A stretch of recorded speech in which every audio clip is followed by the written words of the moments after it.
Hello my wonderful, beautiful friends. Guys, welcome back to r/EntitledPeople, where people think they deserve special treatment and the world revolves around them because they're special. Guys, you know the drill. You're about to hear the most ridiculously entitled stories ever, so please warm up those neck muscles so you don't hurt yourself with all the head shaking. As always, I hope you enjoyed the stories, and do remember to hit subscribe if you like these types of stories.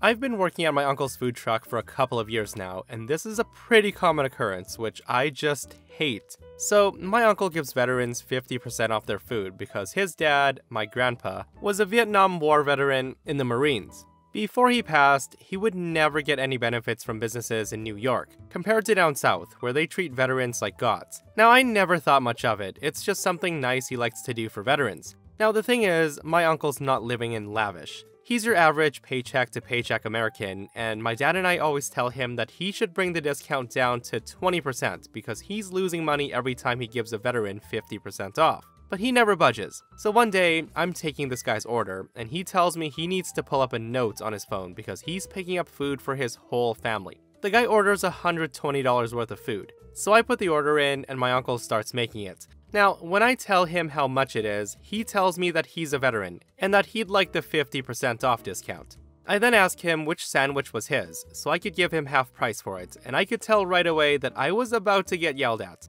The guy just wasn't having it. He starts going off about how he fought for the country, and that we were false advertising when we said that veterans get 50% off their food, how he deserves a discount and he demands it, etc, etc. Now, we tried to tell him that the discount was a gesture to be kind to veterans, not to feed their whole families for free. Eventually, we just gave him $30 off, which was 3 times the price of the sandwich he got, and he left really angry.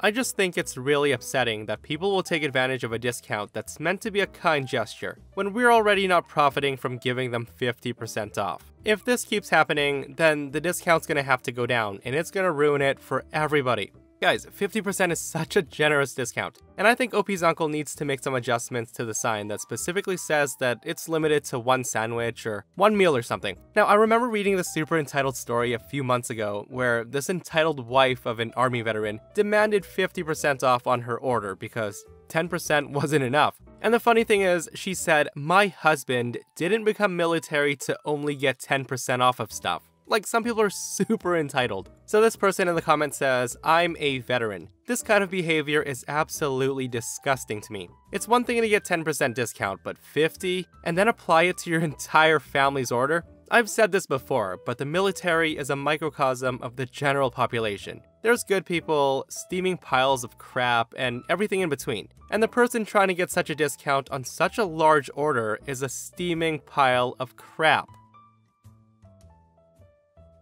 Okay, so my mother is a mega Karen, and I have 16 years of stories to tell about her entitlement. And here's another one. So this story happened in 2004 when I was 14 years old. We had just moved from Australia to New Zealand. The town had a population of around 12,000 people, which was a big step up from the town that we moved from, which was around 2,000 people. It seemed like my mom's entitlement got worse by having an extra 10,000 people for her to annoy. Within a month, my sister and I had settled into new schools, and my mother dearest found her preferred grocery store to shop at. Now, I should mention that my mom is not disabled. But did that stop her from parking in the disabled parking spot? No. The first month went fine, until my mom got lazy. Whenever we went grocery shopping, she would always complain while walking towards the entrance that there was never anybody parked in the disabled parking spot. And she would say things like, "I don't see why I'm not allowed to park there, nobody's using it. And there's nobody in this damn town that needs it anyway." Now, the last comment was total BS on her part, as there was a paraplegic who lived in the town which she knew about. And regardless, those spaces are for disabled people. By law, you can't park there unless you have a placard. So one day, me and my sister were in the car, while mom was driving to the grocery store. We usually park close to the front door, but to the side, where there's usually a few spare parking spots. Now, I was expecting her to stop there, but she didn't. Instead, she drives all the way around to the front and she parks in the disabled parking spot. Mom says, "Ugh, there is never anyone parking here. It's about damn time I put this spot to good use." I tell her, "Mom, this is disabled parking, you can't park here." She says, "Of course I can. The spot's vacant. Do you see anybody parking in it? Because I don't." I told her it's illegal for you to park here. You're gonna get a ticket. "No, I won't. I have the right to park here if there's no disabled person parking here. I don't see any disabled person. Do you?" So I then tell her, "Whatever, Mom, but you're gonna get a fine." I then get out of the car and walked across the street to the park. I didn't want to be seen with my mom, but I did want to keep an eye out for the parking officer or police person, who I knew would come. Even in a small town, the police were very diligent about rule breakers. And sure enough, 10 minutes later, I see a policeman walk up to her car, check the license, and see the lack of disabled placard in her car. He then writes a ticket that he placed on her windshield. At this point, I sent Mother Dearest a text that I'd meet her at the gas station when she was done. I didn't want to be seen getting into her car, but I made sure to hang around so I could see her reaction when she saw the fine. Sure enough, 10 minutes later, I see my mom coming out of the store. She sees the ticket and she flips out. She starts cursing and stomping her feet on the ground like a child that lost their toy. Only, in this case, it was a fine of $400. I chuckled to myself as I walked to the gas station a few blocks over. I got there a few minutes before Mom did, and I could see the anger on her face as she gets out of the car and she slams the door and starts filling up her tank. At this, I fake concern and said, "Mom, what's wrong?" She then looks at me and says, "You shut your mouth." So I smiled and got back in the car. When we get home, my mom gets straight on the phone and she debates the parking fine. I overheard the call, and this was basically my mom. I can hear her say, yeah, I got a fine for parking in an empty parking spot. There was nobody else parked there." "Yeah, but I had to park there because I have a bad leg. I can't walk that far." "What? No, I don't have a sticker, but that doesn't matter." "Hold on, what? I'm not disabled." "No." "Oh, you stupid mother effer, I'm not paying this fine."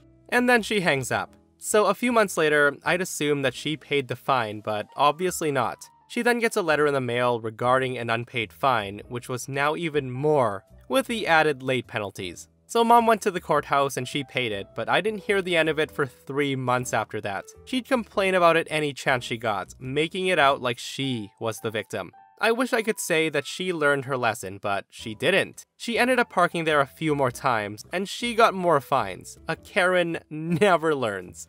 Oh my freaking goodness, guys. OP's mom is definitely a mega Karen, like she says. Like, yeah, I understand that the spot can be vacant a lot of the times when you get there, but just because someone's not parked there, Karen, doesn't mean that someone won't come along when you're in the store. And I seriously can't believe she kept parking there. This person says, "As a disabled person, this makes my blood boil. It's vacant, I'll just be a minute, I'm not leaving the car anyway, etc, etc, all mean that if I arrive at that time, I can't then use the shop. I would give away my badge in an instant to not be disabled." I'm a 29-year-old female, and I dated a guy named Joe, who's 30 years old, for 3 months, before he left me to go back to his ex named Kim, who's also 30 years old. So right after we broke up, I found out that I was pregnant, and now I'm at 24 weeks. I let him know, and he was ecstatic. It turns out his girlfriend had fertility issues, and would likely never be able to get pregnant naturally, and he's always wanted to be a father. Getting back together was out of the question for both of us, so he's still with his girlfriend. Joe was only allowed at the initial appointment because of COVID, and we found out that I was having twins. So according to Joe, when he told Kim, she had a mental breakdown about her infertility, and she wanted to talk to me. So I meet them at their house, and Kim stated that she wanted to be involved in my pregnancy because she would eventually be the children's stepmother. She starts telling me that I needed to do an at-home birth, that I need to formula feed so that they could have the babies half of the week, and that she wanted 1 boy and 1 girl, and that she wanted the kid, my kid, to call her mama, since they would be calling me mommy. At that, I shut her down real quick. I said I would make the best choices for my children and my body, and I left. Kim continued to be overbearing, and she texted me every day about my eating habits, exercise habits, and she complained about how her job wouldn't let her take maternity leave. At the virtual genetics counseling appointment, she attended instead of Joe, and she took over the whole meeting trying to talk about her family history, which wasn't relevant. When it came time for my 20-week level 2 scan, they allowed me to have 1 guest, and Joe suggested that I take Kim instead of him. which I refused to do. Joe did end up coming, and he found out the gender because I wanted to keep it a surprise for me so we could throw a gender reveal party. I put a pregnancy announcement on my social media, and then she puts up an announcement saying that she was expecting twins the non-traditional way, and how blessed she was. I was irritated, but I kept my mouth shut. She then throws a gender reveal party, and she posted it on social media, and I wasn't even invited. She also announced that she was having a baby shower. I commented on her post and told her to stop treating me like a surrogate, that the kids weren't hers, and that Joe didn't have any claim or custody of the kids until they're born.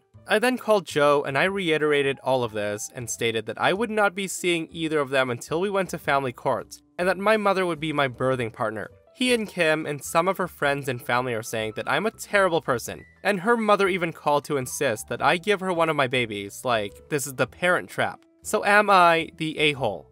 Now heck no, you're definitely not the a-hole. Like how the heck does this random girl think she's entitled to your child after you dated a guy for 3 months and got pregnant? And as for everybody calling her an a-hole, of course they would. They're her friends, taking her side, and she's probably spewed a bunch of BS towards them. My opinion is tell them to pound sand, get a restraining order, and have that baby without the father being present or even knowing. Do not allow your child to be around that man and that woman because the couple sound freaking insane. But, my friends, hold your thumbs because OP does have an update. She says, I've never considered that this could have happened on purpose. We used condoms because I don't react well to birth control, and I had to wait to get an IUD because of other medical issues. The Thursday I posted this, I went to the police, and they stated that there was nothing they could do because a crime hadn't been committed. In my state, orders of protection are criminal or family, so I was able to get one against Joe. On Friday, I did get a lawyer, and they let me know in my state there's nothing I could do as far as custody before the babies are born. So I'll be leaving my state soon to ensure that this isn't my baby's home state and that I can't be charged with anything. However, someone sent this post to Kim and she came to my job and she damaged my car and broke a bunch of office windows. I work with kids, so she was arrested for not just criminal damage and trespassing, but also child endangerment, so hopefully that works in my favor. Update number 2. I have orders of protection against both Kim and Joe. I left the state anyway, and Joe and Kim have started to harass me again because there's no legal jurisdiction when you leave the state. But I have enough evidence that I was able to press charges in my current state as well, and I'll be pursuing a restraining order here. So yeah, the update just proves that these people are literally crazy. Guys, I've seen enough crime documentaries where people kidnap babies from moms, and they get rid of the mom, so I stand by what I said. Do not let these people know where the heck you are, and never ever ever let them come in contact with your child, because people are too friggin' crazy. So a few Christmases ago, I was flying home to my parents' hometown. I ended up having a layover in the city my sister lives in. Unbeknownst to us, we run into each other at the gate. And what a wonderful twist of fate. It was my 2-month-old niece's first plane trip, and that was my first time seeing her. Since we already had assigned seats, we compared our tickets. As luck would have it, they were 2 rows from me. They had a window and a middle seat. And 2 rows up on the same side of the plane, I had an aisle seat. Surely it would be easy to get someone to switch with me so I could be near my family. It would be trading apples for apples. Plus, if someone offered me an airplane seat that wasn't next to a baby, I'd be all over it. Nobody wants to be next to a baby on an airplane. The only reason I wanted to was because the baby was related to me. So enter the most crotchety old Karen that I've ever met. I explained the situation and politely asked for a switch, and she responds with, "No, this is my seat. I paid for it, so I'm sitting here." At that, she just turns away from me, signaling that the discussion was over. Now, not wanting to cause a scene, I accept her answer, as it was her seat after all. And I go back to my original seat. My sister rolls her eyes, but we knew we'd have a week together. We didn't need to sit next to each other on the plane, but it was worth a try. So halfway through the flight, I was sleeping, and I'm violently shaken awake. I assumed that one of my rowmates needed to use the bathroom. I opened my eyes to see crotchety Karen standing over me, and she says, "Get up." I ask, "Why?" She says, "You wanted to change seats." I told her that was an hour ago, and that's when I heard it, the unmistakable sound of a crying infant. Now at that I smiled, understanding the woman had regretted her decision to be stingy, and she was now demanding the trade.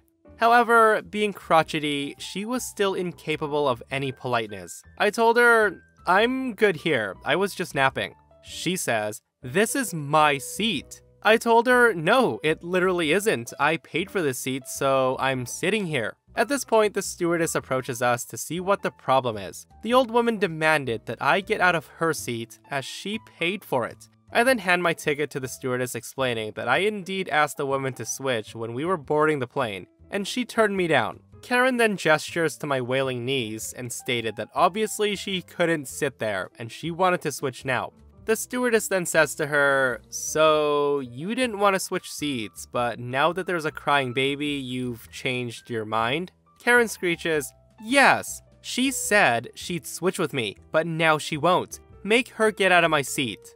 Now fortunately, the stewardess was on my side. I had offered a trade and Baba Yaga had declined. Now the circumstances had changed and she couldn't force me to switch when I didn't want to. After some back and forth, she gives me a dirty look, marches back to her seat, and I return to my nap. Being an aunt is the best. Now honestly, I bet OP would have gladly swapped seats if she wasn't violently shaken awake and then told to move. Like, you'd be surprised how many people are willing to help you out if you're just nice and not demanding, Karen. But apparently, some people think ordering someone to do something works way, way better. So we moved into our new house 3 weeks ago. It has a lovely backyard that backs onto a public walking path with a 4-foot chain link fence. There's a gate from the yard onto the path, which is required by the city. The yard also has an oddity. It has an in-ground trampoline. And yes, you read that right. Someone had a professional install a gymnastic-style trampoline to be ground level. We're in the process of having this removed because A, it's stupid, and B, the trampoline has been exposed to 15 years of Canadian winter, and I doubt it's safe. Yesterday, I was in the kitchen when I heard the sounds of springs bouncing. I thought it was odd, since none of the yards near me have trampolines. I look out the window and there's a preschool-aged kid bouncing on my trampoline, while mom stands on the pathway and watches. At this, I come flying out of the house, and this is the exchange that occurred. I say to her, excuse me, you can't use the trampoline. This is private. The mother says, "Yes, I can. This is my friend's house. Who are you?" I told her, if this was your friend's house, you'd know she moved out a month ago. This is my home now, and you don't have permission. At this, the woman starts looking huffy, and she says, she said we could keep using it whenever we wanted. I tell her, that's not up to her, this is up to me. She doesn't own this house now, I do.